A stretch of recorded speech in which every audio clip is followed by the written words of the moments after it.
नमस्कार दोस्तों। आज अपन पढ़ेंगे बाल विकास व शिक्षा शास्त्र का तीसरा चैप्टर, बाल विकास पर वंशक्रम व वातावरण की क्या भूमिका होती है। उससे पहले मैं आप लोगों को बता दूं, अगर आप हमारे चैनल पे नए हो तो हमारे चैनल को सब्सक्राइब ज़रूर कर देना और पसंद करना ना भूलना।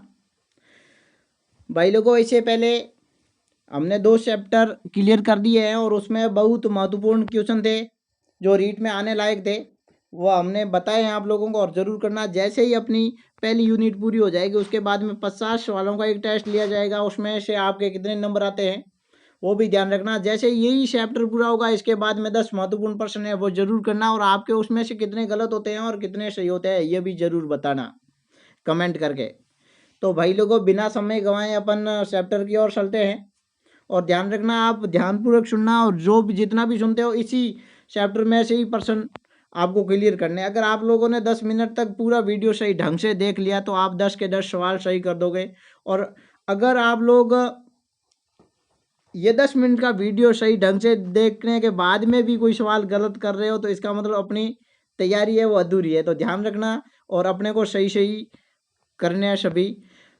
तो बालक होता है, उस बालक के वंशक्रम व वातावरण पर क्या भूमिका, विकास व वंशक्रम व वातावरण की भूमिका पर क्या प्रभाव पड़ता है उसके बारे में चर्चा करेंगे। तो सबसे पहले अपन वातावरण की ही बात कर लेते हैं, यानी कि बालक के विकास पर वातावरण का क्या प्रभाव पड़ता है। तो बालक के विकास पर वातावरण का प्राकृतिक विकास है वो 2 प्रकार से पड़ता है।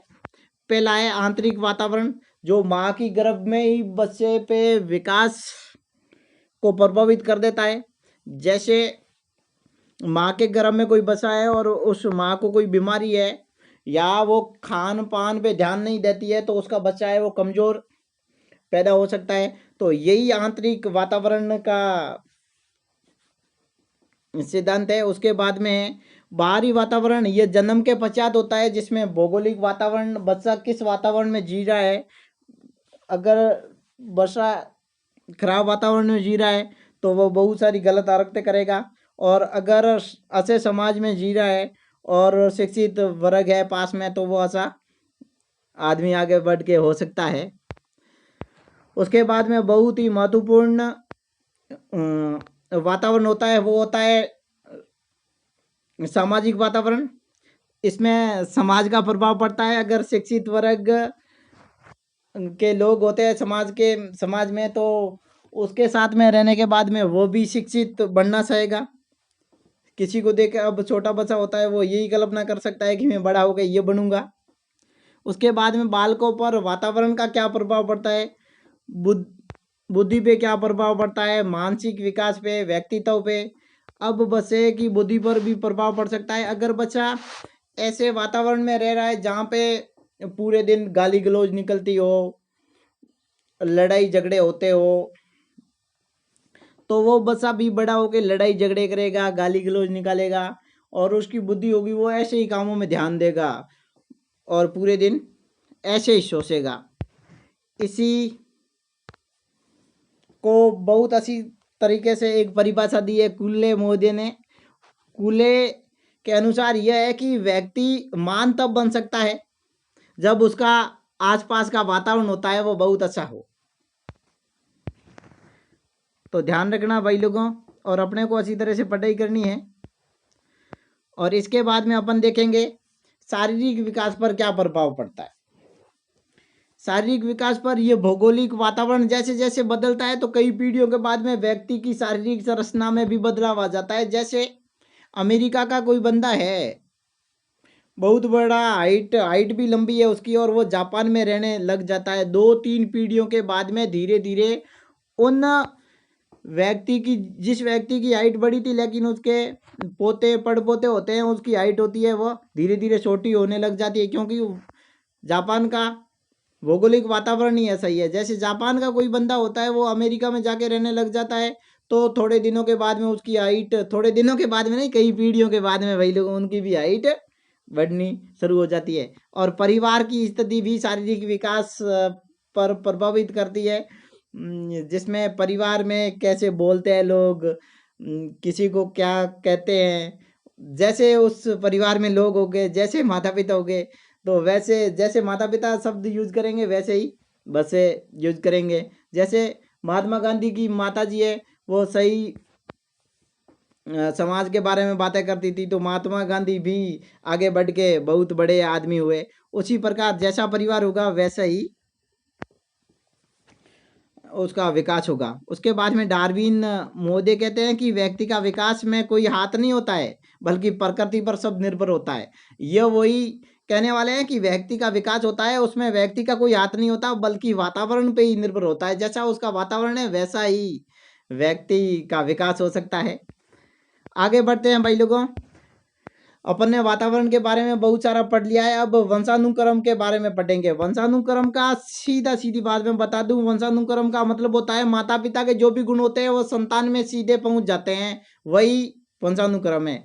अब देखो, जेम्स ड्रेवर भी यही कहने चाहते हैं कि माता पिता के जो शारीरिक मानसिक विशेषता होती है वो सीधी की सीधी संतानों में चली जाती है, हस्तांतरित हो जाती है।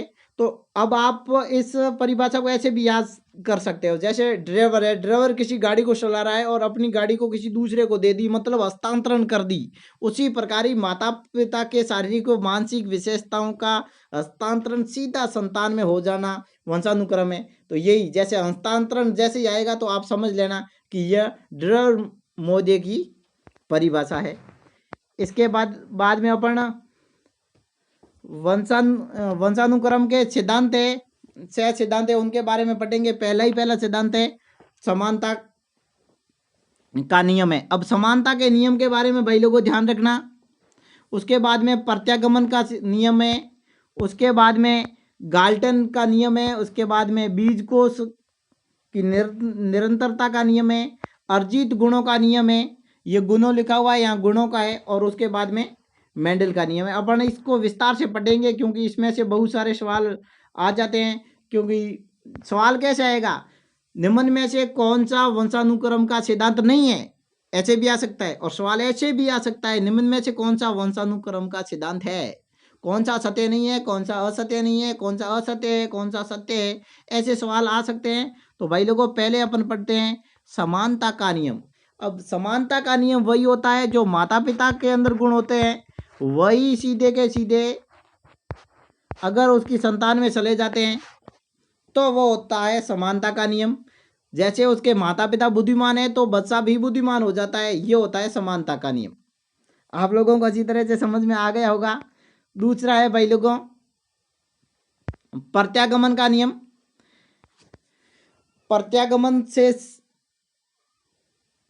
ये होता है कि बच्चे में विपरीत गुण आ जाते हैं। जैसे माता पिता की हाइट बहुत लंबी है और बच्चे की हाइट छोटी हो जाती है, तो यह प्रत्यागमन का नियम है। इसमें विशिष्ट गुणों के स्थान पे सामान्य गुणों का वितरण हो जाता है। उसके बाद में गाल्टन का नियम। गाल्टन का नियम है वो गाल्टन मोदी ने दिया था।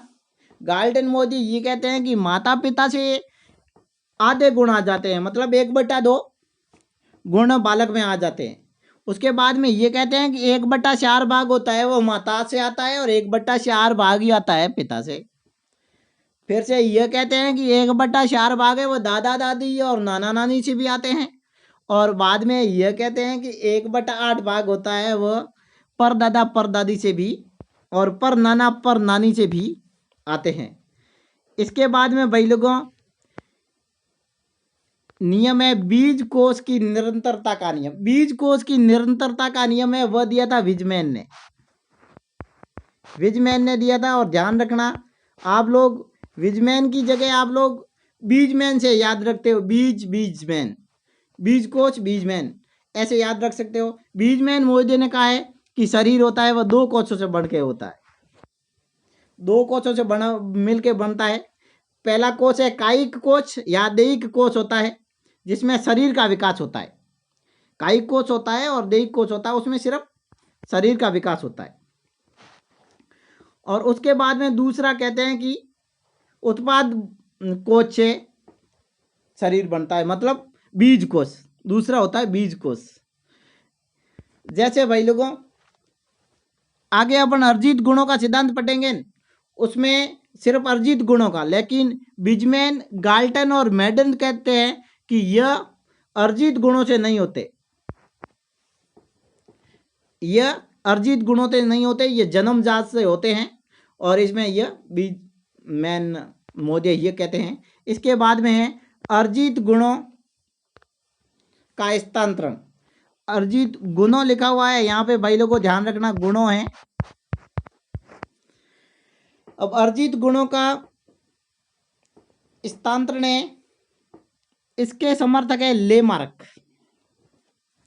ध्यान रखना, लेमार्क कहते हैं कि यह गुण होते हैं वह अर्जित गुणों का सिद्धांत है। मतलब लेमार्क ने कहा है कि जो माता पिता द्वारा अर्जित गुण होते हैं वो पीढ़ियों के अंदर स्थानांतरण हो जाते हैं। भाई लोगों, अर्जित गुणों का सिद्धांत है वो लेमार्क का है, ध्यान रखना। आगे क्वेश्चन भी आ सकता है। लेमार्क का सिद्धांत है। और लेमार्क ने भाई लोगों किस पे अध्ययन किया था? जिराफ पर, यह भी ध्यान रखना। लेमार्क ने किस पे अध्ययन किया था? जिराफ पे किया है। और इस अध्ययन में लेमार्क ने यह भी कहा है भाई लोगों कि जिराफ पहले था वह घोड़ों जितना ही, मतलब इनकी गर्दन पहले छोटी थी लेकिन बड़े बड़े पौधे थे और वो बार बार ऐसे प्रयास करने लगा, वो पहुंच नहीं पा रहा था और धीरे धीरे इनकी गर्दन लंबी हो गई।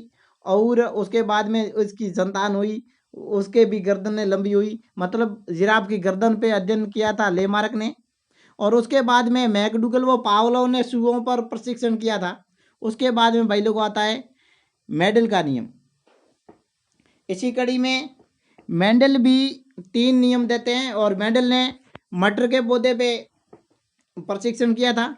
यह यानी कि मेंडल के नियम में इतना डीप नहीं आता है, सिर्फ ये आएगा निम्न में से कौन सा मेंडल का नियम है, और एक प्रश्न ऐसे बनता है निम्न में से कौन सा मेंडल का नियम नहीं है। तो मेंडल का पहला नियम है प्रभाविता का नियम, यानी कि प्रधानता का नियम होता है, जिसमें यह होता है कि यह लंबाई में, जैसे पहले मटर के पौधे होते हैं वो लंबे होते हैं और उसके बाद में बौने होते हैं, उसके बाद में उससे छोटे होते हैं और तीसरी अवस्था में अपने आप वापिस वही गुण ले लेते हैं। यही मेंडल का नियम है। और इसके दूसरा है वह पृथकता का नियम है और तीसरा है स्वतंत्रता का नियम, मतलब अव्यूहनीय का नियम होता है। यानी कि मेंडल के 3 नियम है, पहला है प्रभाविता का नियम, दूसरा है पृथकता का नियम और तीसरा है स्वतंत्रता का नियम। इसके सिवाय जो भी बाहर से आएगा वह मेंडल का नहीं, यानी कि निम्न में से कौन सा मेंडल का नहीं, इनके सिवाय 3 जो भी आएगा वो इसका नहीं। उसके बाद में अपन पढ़ने वाले हैं बहुत महत्वपूर्ण प्रश्न जो एग्जाम में आने लायक है। पहला प्रश्न है आपके सामने, पहला प्रश्न है निम्न में से कौन सा वंशानुक्रम का नियम नहीं है? अभी अभी मैंने नियमों के बारे में बताया आपको, ऐसा कौन सा नियम है जो वंशानुक्रम का नियम नहीं है? ध्यान रखना। आपके सामने ऑप्शन है ए समानता का, बी भिन्नता का, सी प्रत्यागमन का और डी है अभिप्रेरणा का। तो अपन ने भाई लोगों समानता का पढ़ा, भिन्नता का पढ़ा, प्रत्यागमन का पढ़ा, लेकिन अभिप्रेरणा का कहीं भी नहीं पढ़ा। तो अपना उत्तर है अभिप्रेरणा है, वह वंशानुक्रम का कोई नियम नहीं है। चलते हैं दूसरे क्वेश्चन की ओर। जैसे माता पिता वैसी संतान, कौन सा नियम है? जैसी माता पिता होती है वैसी ही संतान होती है, कौन सा नियम है? अब मेंडल का नियम तो है नहीं, समानता का नियम, भिन्नता का नियम या संक्रमण का नियम। तो भाई लोगों यह उत्तर आएगा समानता का नियम। इसका उत्तर है समानता का नियम। तो भाई लोगों ध्यान रखना, जैसी माता पिता होती है वैसी ही उसकी संतान होती है, मतलब पहला आपने नियम पढ़ा था समानता का नियम। अपन चलते हैं तीसरे क्वेश्चन की ओर। बहुत अच्छे क्वेश्चन है, आप कमेंट में हमें जरूर बताना कि आप लोगों के कितने सवाल सही हुए। तीसरा क्वेश्चन है वंशानुक्रम का नियम है। अब कौन सा नियम है जो वंशानुक्रम का नियम है? ध्यान रखना। अब संक्रमण का नियम, बीज कोष की निरंतरता का नियम, प्रत्यागमन का नियम। अब आप लोगों को दिख रहा है संक्रमण का नियम भी था, बीज कोष का नियम भी था और प्रत्यागमन का नियम भी था। इसका मतलब भाई लोगों इसका उत्तर होने वाला है सभी। मतलब तीनों ही नियम हैं। चलते हैं चौथे क्वेश्चन की ओर। अपने पास में चौथा क्वेश्चन है, वातावरण में वे सब बाहरी तत्व आ जाते हैं जिन्हें व्यक्ति को जीवन आरंभ करने के समय से प्रारंभ किया है, यानी कि जीवन आरंभ करने के समय से प्रारंभ किया है। वातावरण के वे सभी तत्व आ जाते हैं जिन्हें व्यक्ति जीवन प्रारंभ करता है उस समय प्रारंभ करता है, जब जीवन प्रारंभ करता है उस समय। यह परिभाषा किसने दी है, इसके बारे में आपको थॉर्नडाइक ने दी है, फ्राइड ने दी है, रोस ने दी है या वुडवर्थ ने दी है। आप लोगों को ध्यान रखना है, यह परिभाषा है वह दी है वुडवर्थ ने। और ध्यान रखना है, यह अपन ने पढ़ा नहीं था, लेकिन यह क्वेश्चन एग्जाम में आने लायक था, इसी कारण मैंने आपको दिया है। क्योंकि आप लोगों को परिभाषाएं दी जिसमें वुडवर्थ नहीं थे, लेकिन अब परिभाषाएं पीछे भी नहीं रख सकते, इस कारण वुडवर्थ की परिभाषाएं अपन ने ले ली। चलते हैं पांचवें क्वेश्चन की ओर। पांचवा क्वेश्चन है अपने पास में, विभिन्न प्रजातियों में शारीरिक अंतर का कारण वातावरण है, यह किसने कहा है? बहुत सारी प्रजातियां हैं जिसमें शारीरिक अंतर का कारण वातावरण होता है, यह किसने कहा है, इसके बारे में आप लोगों को बताना है। अब इस प्रश्न में बोश, फ्राइड, वुडवर्थ और गार्टन है। अब आप लोगों को मैं ये बता दूं, इस प्रश्न का उत्तर आप लोगों को बताना है। इस प्रश्न का उत्तर मैं नहीं बताने वाला हूं, आप लोग अपनी किताब में ढूंढ के बता सकते हो। प्रश्न नंबर 6 की ओर चलते हैं। माता पिता के शारीरिक व मानसिक विशेषताओं को संतान में हस्तांतरण करना। अब आपको मैंने पहले बताया था, हस्तांतरण आया यहाँ पे। माता पिता के शारीरिक व मानसिक विशेषताओं को संतान में हस्तांतरण करने का क्रम किसने कहा है? पहले ही मैंने बताया है, हस्तांतरण जैसे भी आए तो आप लोग ध्यान रखना, जेम्स ड्राइवर, यानी कि ड्राइवर अपनी गाड़ी को हस्तांतरण करता है, ध्यान रखना। चलते हैं अगले क्वेश्चन की ओर। अगला क्वेश्चन है, बीज कोश की निरंतरता के नियम के प्रतिपादक है। अब आप लोगों को बीज कोश आया तो सीधा आपको बीजमैन करना है। यह बीजमैन लिखा हुआ है, लेकिन आपके बीजमैन आएगा, ध्यान रखना, यह बीजमैन नहीं है, ध्यान रखना। अगले क्वेश्चन की ओर चलते हैं अपन। क्वेश्चन नंबर है 8 और 8वां क्वेश्चन है, स्त्री व पुरुष दोनों में कोशिकाओं में गुणसूत्र कितने कितने होते हैं? सभी को पता है, 22-22 होते हैं, 20-20 होते हैं, 24-24 होते हैं या 23-23। क्वेश्चन एग्जाम में आया हुआ है, ध्यान रखना, और होते हैं 23-23। चलते हैं सेकंड लास्ट क्वेश्चन की ओर। किस नियम के अनुसार बच्चे अपनी माता पिता की अनुकृति नहीं करते? कौन सा नियम है जिसमें बच्चे होते हैं वो माता पिता की अनुकृति नहीं करते, मतलब भिन्न रहते हैं? तो सीधा सा आपने को सवाल पढ़ते ही पता चल गया है, मेडल का नियम हो नहीं सकता, संक्रमण का नियम हो नहीं सकता, समानता का नियम हो नहीं सकता, मतलब भिन्न रहते हैं, मतलब भिन्नता का नियम है। लास्ट क्वेश्चन की ओर चलते हैं और भाई लोगों कमेंट करके यह बताना मत भूलना कि आप लोगों के कितने सवाल सही हुए, हमें भी पता चले कि आपकी तैयारी कैसी चल रही है। और अगर आप लोग हमारे चैनल पे नए हो तो चैनल को सब्सक्राइब भी करना ना भूले। 10वां क्वेश्चन है, बुद्धि के विकास व वातावरण का अत्यधिक प्रभाव करने वाला कथन ये किसने कहा था? यानी कि बुद्धि के विकास में बुद्धि के विकास में वातावरण का अत्यधिक प्रभाव होता है, यह कथन किसने कहा था?